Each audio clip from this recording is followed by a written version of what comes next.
Bapak Ibu, saudara-saudariku yang terkasih di dalam Tuhan, salah satu kekurangan umat Katolik adalah kita harus berani mengakui semangat untuk bermisi, semangat untuk mewartakan Injil. Betul atau tidak? Inilah gambarannya, ya kan? Kita harus berani mengakui. Kadang-kadang saya ini iri ya, melihat saudara-saudari kita Protestan, wah mereka dengan semangatnya mewartakan siapa itu Yesus Kristus. Kalau orang Katolik terkadang, mari kita mewartakan Injil. Alah Romo, kula niki sampun tua, sampun sepuh. Tidak. Kita memiliki tanggung jawab untuk mewartakan Injil. Sampai kapan? Sampai kita mati. Sampai kita mati. Inilah yang ditekankan di dalam bacaan-bacaan hari ini, teristimewa bacaan Injil hari ini. Semangat bermisi, semangat perutusan selalu berawal dari kita merenungkan belas kasih Allah.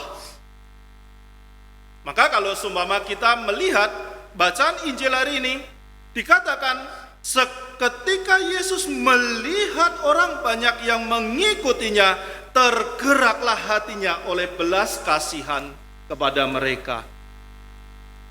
Lihatlah, inilah gambaran Allah kita.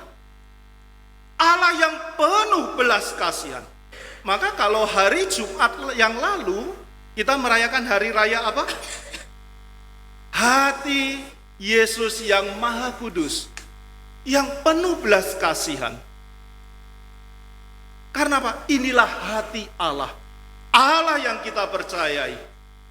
Hati yang penuh belas kasihan.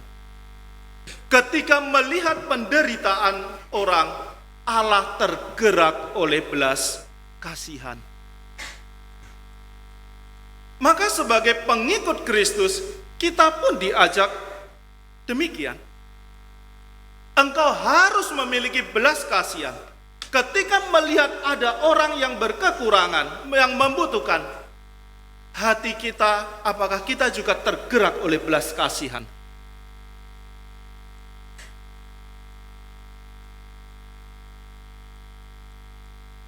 Semangat bermisi, semangat perutusan selalu berawal dari merenungkan atau berawal dari tindakan belas kasih Allah. Maka bagaimana caranya?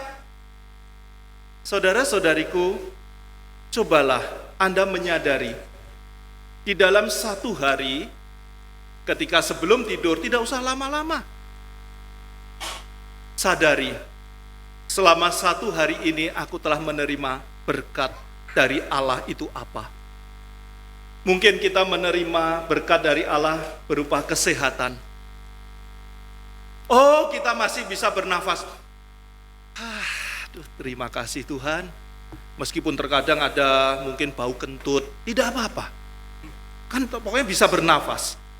Bayangkan ketika Anda di rumah sakit, apakah di sini ada ya dokter ya? Satu tabung oksigen itu, ini Dokter Felix. Dokter Felix, kurang lebih berapa satu tabung oksigen itu harganya? Tidak tahu? Tidak apa-apa. Mungkin 500.000 ya. Bayangkan kalau Allah ini perhitungan terhadap kita. Sekali sedot kita bayar 1 rupiah. Dalam sehari kita membayar berapa kepada Allah? Allah memberikan kepada kita cuma-cuma. Sadarilah hal ini. Maka ketika kita mampu menyadari, iya ya Tuhan ini begitu baik dalam kehidupanku, maka aku pun juga harus membagikan rahmat cinta kasih Allah ini kepada sesama. Kemudian Injil melanjutkannya, Tuaian memang banyak tetapi pekerja sedikit, karena itu mintalah kepada Tuhan yang empunya tuaian. Saudara-saudariku yang terkasih, secara statistik gereja di tahun 2020, Vatikan mengeluarkan statistik memang jumlah umat Katolik bertambah. Tetapi jumlah panggilan menjadi imam, biarawan, biarawati menurun. Nah, inilah panggilan juga kepada kita, bagi anak-anak muda. Anak-anak muda, kalau hatimu tergerak untuk melayani Allah, layanilah. Ketika Anda melihat banyak umat, tetapi tidak ada imam, begitu merananya. Saya masih teringat ketika penugasan pertama saya adalah di Batangkuis, di Keuskupan Agung Medan.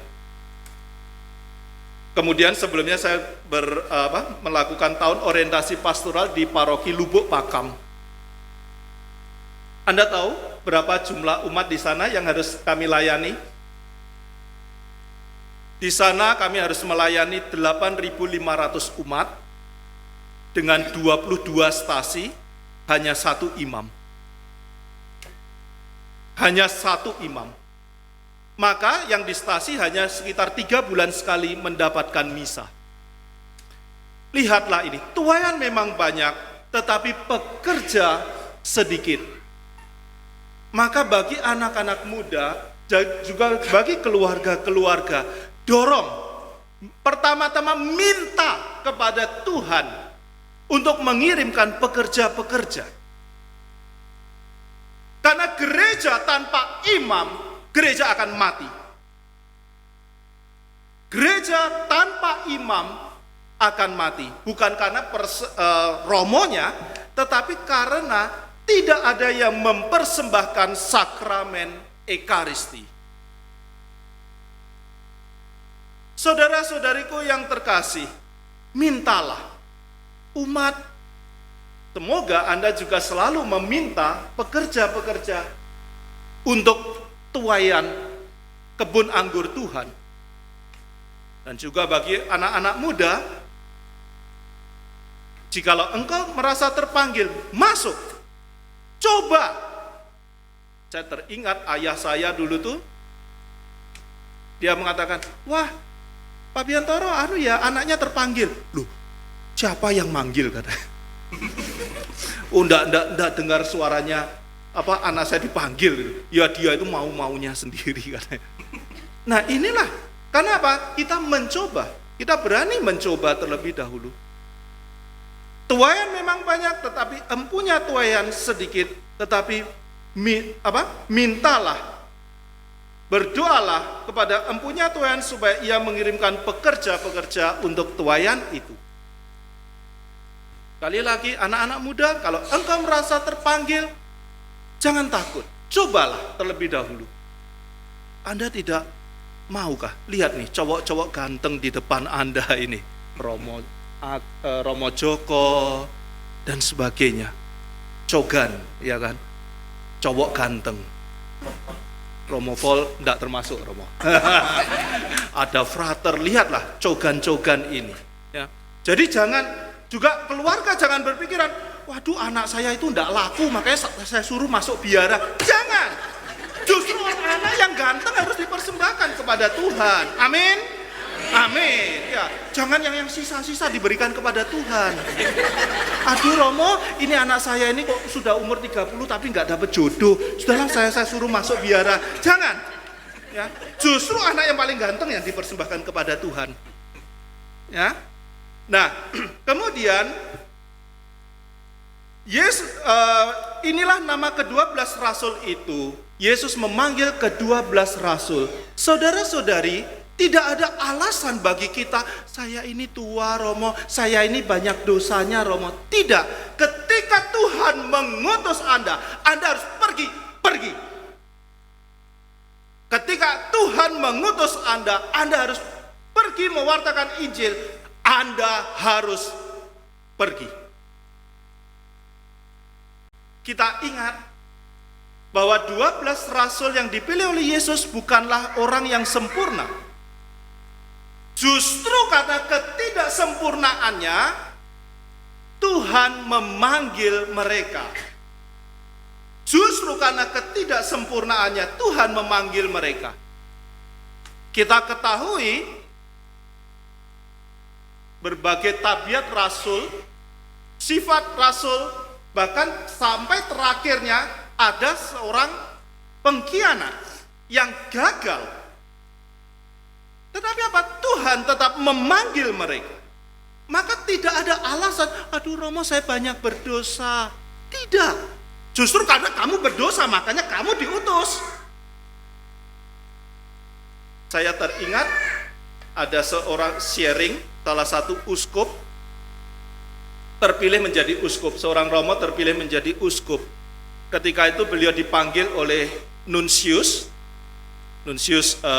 duta besar dari Tahta Suci.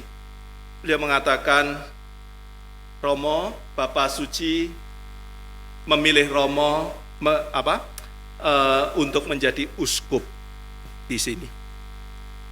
Lalu Romo itu, Nunsius, jangan saya ini sungguh berdosa. Perkataan saya kotor, mulut saya ini kotor. Saya ini sering kadang-kadang memaki dan sebagainya. Jangan saya. Baik, kalau itu, jawab Nunsius apa? Romo, baik. Sekarang Romo pengakuan dosa kepada saya memberikan absolusi, Romo jadi uskup. Maka tidak ada alasan kalau Anda diutus untuk mewartakan Injil, untuk bermisi. Mulailah dari keluarga Anda. Oh, kalau begitu, setelah mendengarkan homili Romo Vol, di minggu biasa ke-11 ini, tahun A ini, saya akan jual semuanya. Saya mau pergi ke Afrika, mau mewartakan Injil. Saya jual rumah, mobil, istri. Oh, jangan, istri jangan. Saya jual semuanya. Oh, tidak. Mulailah mewartakan Injil dari rumah Anda, dari keluarga Anda. Dan salah satu cara pewartaan Injil yang paling sederhana adalah tanpa biaya adalah, saya selalu mengatakan, dengan tersenyum. Tersenyum. Tersenyum. Loh, hati. Kalau tersenyum itu kan enak ya. Wajah itu kalau seumpama, aduh melihat Romonya yang tersenyum, aduh hati itu lega rasanya. Kalau melihat Romonya muka kayak jeruk purut. Tuhan, mohon maaf Romo Joko, saya semoga masih dapat diterima di Nganjuk nanti ketika pulang lagi. Ya, tapi Romo Joko, Romo Agus sangat welcome orangnya. Saya sangat senang. Ya, tapi lihatlah ketika umat Katolik memberikan senyuman kepada orang-orang lain, ini adalah cara sederhana mewartakan Injil. Anda tidak harus pergi ke masjid jami, bertobatlah, percaya kepada Injil. Oh, Anda dibunuh langsung. Tidak. Sapaan, senyuman, inilah langkah sederhana pewartaan Injil. Saudara-saudariku, selain itu hidup Anda haruslah selaras dengan ajaran Yesus. Maka saya berpikir, jikalau seluruh umat yang percaya kepada Kristus, umat Katolik yang percaya kepada Kristus, hidup sehari-harinya jikalau mengikuti ajaran Yesus, saya sungguh sangat yakin bahwa di dunia ini orang akan menjadi percaya kepada Kristus. Kalau semua umat Katolik hidup menurut ajaran Kristus, saya yakin di dunia ini banyak orang semua akan percaya kepada Kristus. Dan yang terakhir, di dalam bacaan Injil Yesus mengingatkan bahwa Apa yang harus diwatakan? Kerajaan surga sudah dekat. Sembuhkanlah orang sakit, bangkitkanlah orang mati, sembuhkanlah orang kusta, usirlah setan-setan. Artinya apa? Kita diutus untuk menjadi manusia yang memberi pengharapan. Beri pengharapan. Jangan Anda, kalau begitu, melihat bacaan Injil hari ini Romo. Ada kematian di Rukun Santoso, saya datang Romo. Hei, kamu bangun. Tidak akan pernah bangun. Tetapi apa di sini adalah jadilah orang yang memberi pengharapan. Karena sekarang banyak orang yang sakit rohaninya.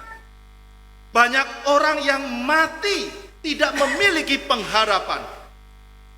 Banyak orang yang kusta tidak mau bergerak untuk membantu sesamanya. Anda diutus untuk itu, menjadi orang yang memberikan pengharapan. Dan yang terakhir, kamu telah memperolehnya dengan cuma-cuma, karena itu berikanlah pula dengan cuma-cuma. Saudara-saudari, inilah berkat rahmat Allah. Pelayanan, perutusan, didasari pertama semangat bukan untuk mencari sesuatu, tetapi karena aku ingin membagikan rahmat Allah. Karena aku telah mengalami lebih dahulu cinta kasih Allah, kini aku membagikannya kepada kalian. Saya ingat, engkau telah memperolehnya dengan cuma-cuma, dan janganlah engkau mengharapkan cumi-cumi. Tuhan memberkati.